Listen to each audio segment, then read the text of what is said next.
No wonder this preaching turned the world upside down. You know, it says that in the book of Acts. These that have turned the world upside down come here also. I mean, sure, miracles and those kind of things, true.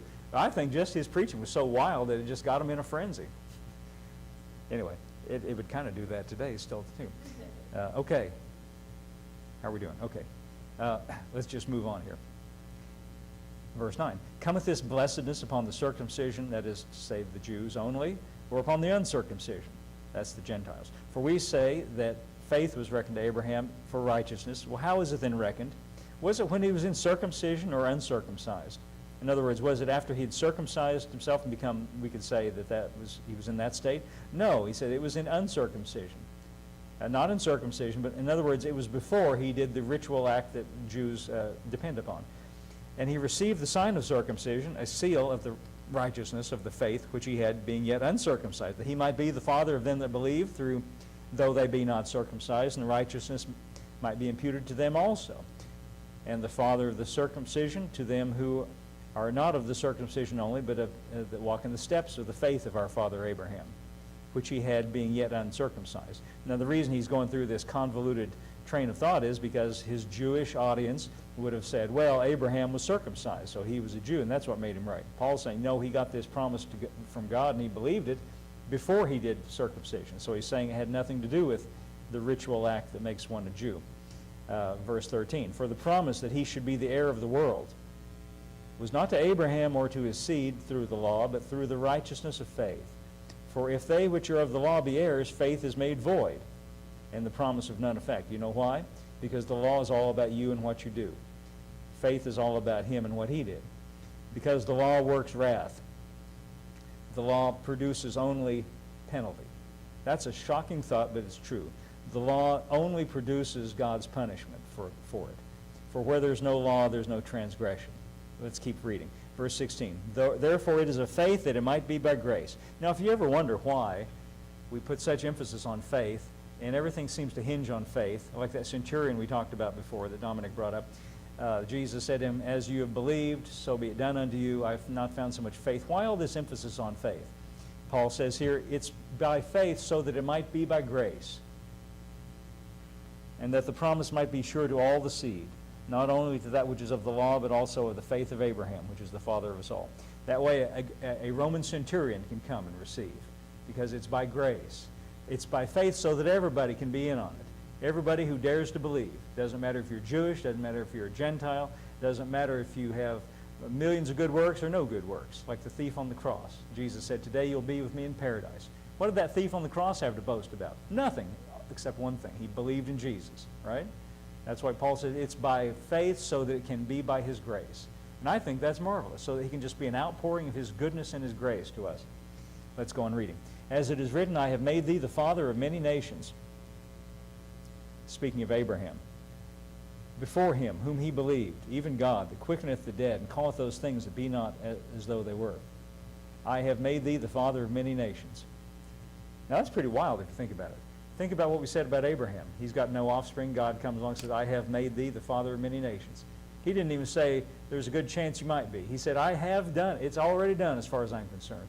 Abraham was just wild and bold enough to count it as a done deal, even though he couldn't see it.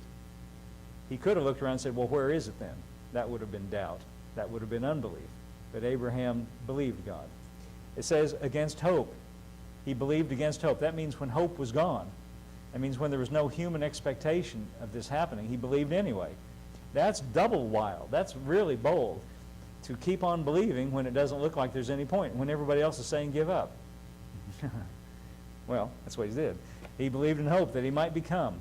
That's an interesting point. You should get that. He believed that he might become. He had God's promise, but he believed it that he might become. To become means to see it in reality. He believed that he might become the father of many nations. According to that which was spoken, so shall thy seed be. And being not weak in faith, he considered not his own body, now dead, when he was about 100 years old, neither yet the deadness of Sarah's womb. Well, if he didn't consider or bring into his mind the fact that his body was unable to produce the promise, or the deadness of Sarah's womb, if he didn't consider that, what did he consider? He considered God's promise instead. He turned away from all the contrary evidence and said, God promised it. Evidently, he's big enough to pull it off. Here's what it says, verse 20.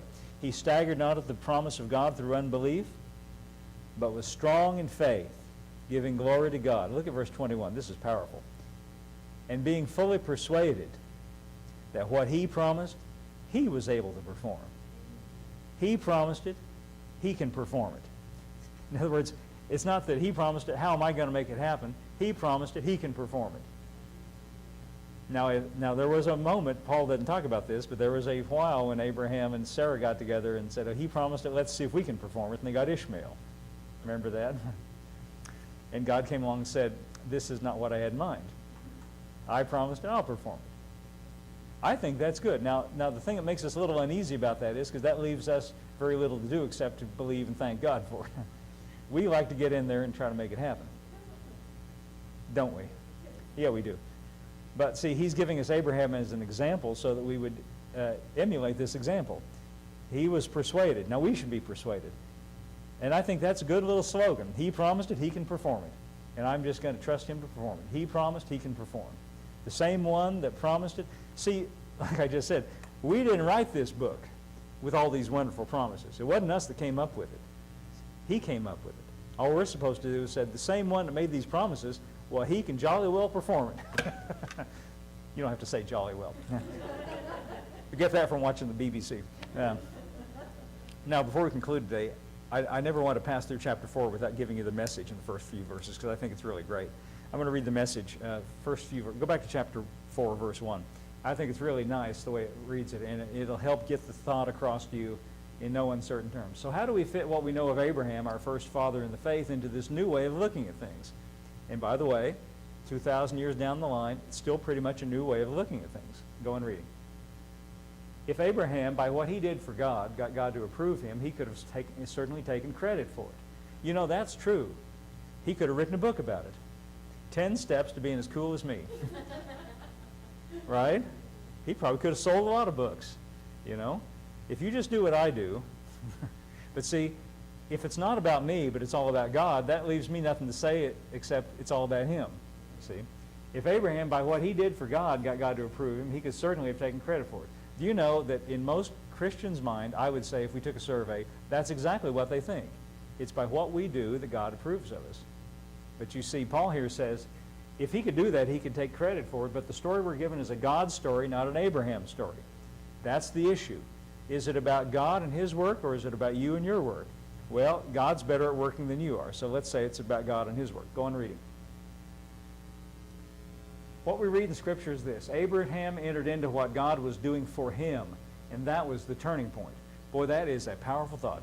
He entered into what God was doing for him, and that was, he trusted God to set him right instead of trying to be right on his own. He promised it, he can perform it, you see. Okay, let's see the next verse.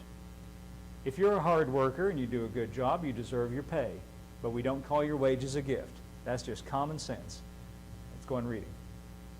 But if you listen, oh, this is so good, please absorb this. But if you see the job is too big for you, that it's something only God can do, and you trust him to do it, you could never do it for yourself, no matter how hard or how long you worked, well, that trusting him to do it is what gets you set right with God, by God, a sheer gift. Now, I think this is a beautiful explanation of what grace is and how grace works. It's you trusting him to do it.